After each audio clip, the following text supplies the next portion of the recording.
Hi, I'm Amy and welcome to my channel where you can learn how to rewire your mind and become the most secure version of yourself. This video is about boundaries and I am going to go through how your boundaries manifest on the outside world, all that thereof, and how we can move the needle towards secure boundaries, secure healthy boundaries that keep us safe. Okay, so what are boundaries? Boundaries are your yeses and nos, your likes and dislikes, what your standards are, and what your non-negotiables are in relationships. Now, my background in relation to boundaries as a former anxious, preoccupied individual was that I had extremely poor boundaries, and in some areas of my life, I was completely boundaryless. And this was a result of enmeshment trauma. Where I was sort of given the message by caregivers that boundaries weren't an acceptable thing to have. If I did try and set boundaries, they weren't listened to, or they were repeatedly overstepped. And this was just a subconscious pattern that I brought into my adult life, and reflected again in my relationships, where I would be completely boundaryless and I would be completely at the mercy of somebody else.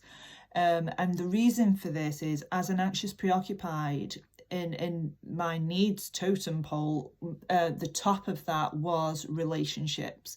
And the reason again for that is because I tied closely relationships with security.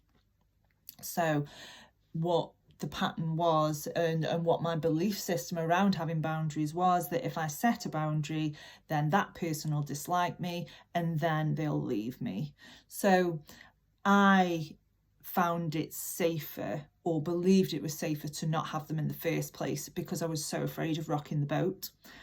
In my relationship history, I mean, if you would have said 2 years ago even that, you know, if my partner cheated on me, I would have probably just forgiven it and moved on with it. You know, I wouldn't have discussed it because I wouldn't have wanted to rock the boat, and I would have really suppressed my pain.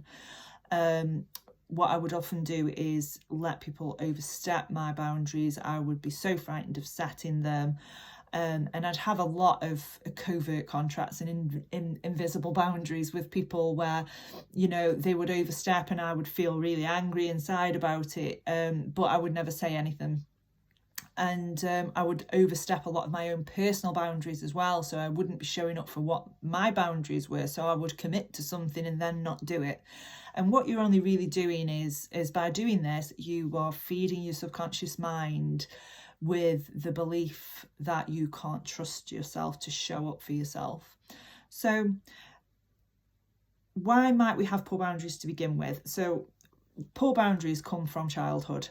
If we are taught that boundaries aren't a safe thing to have, or that they're not going to benefit us in any way, there's no point in having them. The people pleasers among us will be quite boundaryless or have poor boundaries.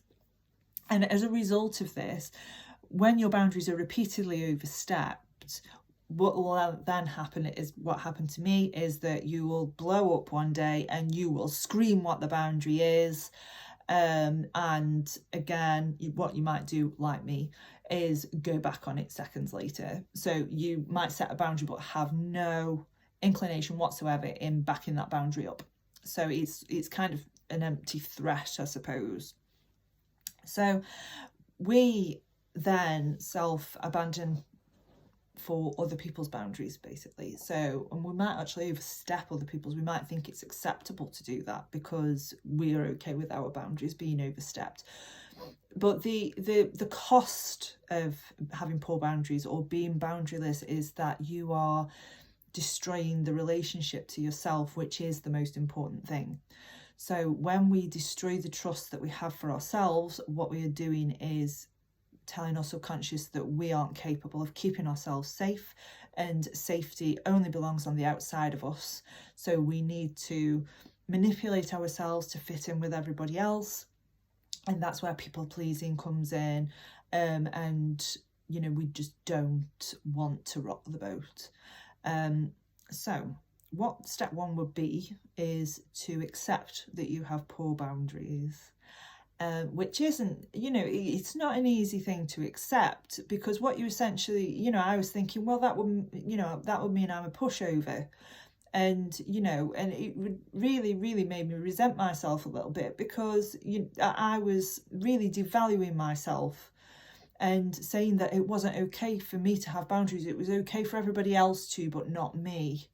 And, you know, when I actually sat with that and saw what the cost of that was throughout my life, and how it had manifested on the outside world, where, you know, I would experience repeatedly people overstepping my boundaries and treating me in really disrespectful ways. But essentially what it was is that I was being shown just how boundaryless I was. So step 2 would be to really look and take a boundary audit. So what are your boundaries now? And what boundaries do you want to have? What behaviour have you experienced from other people that isn't acceptable? And, you know, and go through other areas, not just romantic relationships, work relationships, family, friends. You know, go through and take an audit of what your boundaries actually are and what you would like them to be. Okay, now step 3 would be looking at why you are so afraid to set boundaries, because these are the beliefs that need to be reprogrammed in order to safely go forward and state a boundary and know that you will show up for it, that it's not an empty threat. Okay, this does not mean that you're issuing ultimatums to people all the time, because that doesn't work either. But it is having, you know, internally a game plan for if somebody oversteps a boundary, what are you going to do about it? And like I say, it isn't, say for example, if your partner oversteps a boundary, it isn't saying to them, well, I'm just going to end the relationship now because you've overstepped my boundary. It might just be having a conversation around it and explaining why that boundary is in place and how it makes you feel when that boundary is overstepped. So it might be taking space from a relationship if your boundaries are repeatedly overstepped, even though you've voiced them and you've conversed about it. It might be ultimately ending the relationship if, you know, you've been through several other items on your action plan. It might be that you want to walk away from the relationship if that continues to happen. What you'll also find is that the underlying driving force behind having lack of boundaries is your fear of abandonment.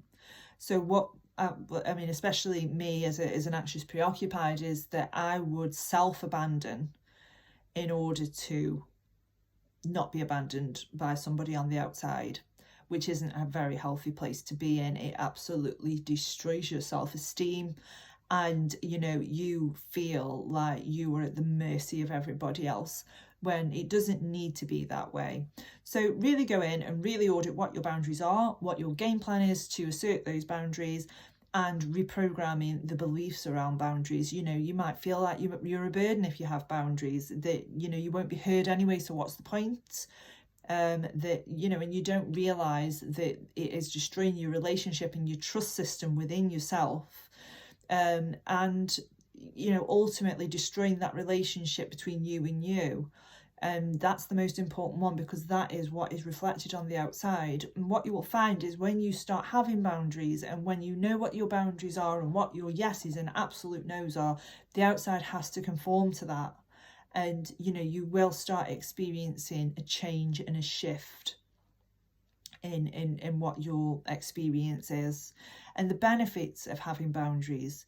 So what are the benefits of having boundaries? Well, you learn to trust yourself again, and you learn to show up for yourself in a way that you never have before, and you learn that, you know, how to navigate the world and keep yourself safe, and you no longer rely on outside sources to keep you secure and safe, which is a really, really empowering place to be. So if you've got any questions about boundaries, then, you know, please do get in touch with me, either comment below or visit my website, which is www.amyjonescoaching.co.uk.